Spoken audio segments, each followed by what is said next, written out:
DJ Santosh सराज राज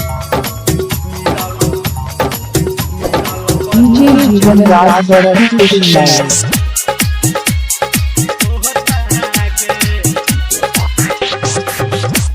DJ Santosh राज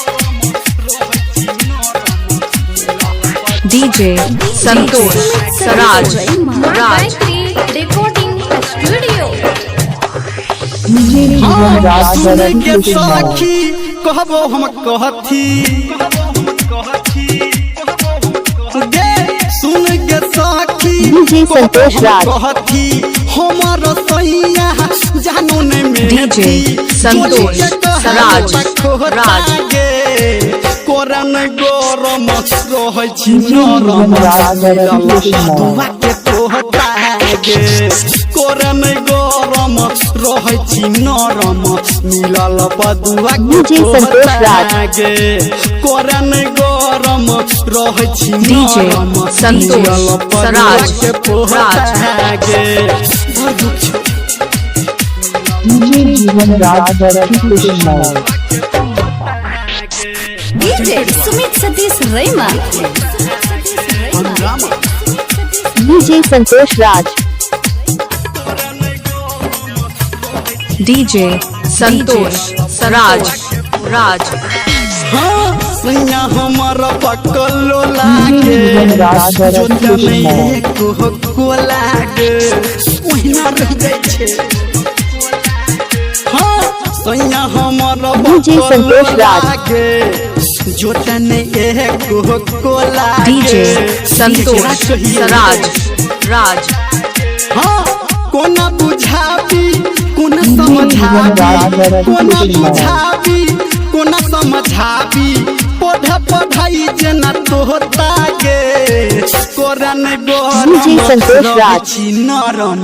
मिलल बदुआ के पोता डीजे संतोष सराज राज नरम मिलल बदुआ के पोता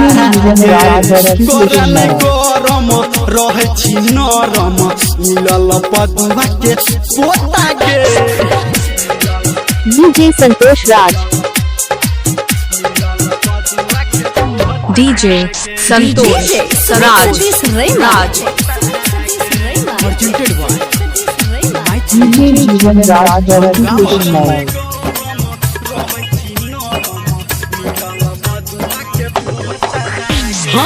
हमर कपाल डीजे संतोष राज चल छै नहिरा में यारा बाहर डीजे संतोष सराज राज गे हमर कपार सखी फूटल छै नहिरा में यारा बाहर सल छै ओकरे ले जा पड़ते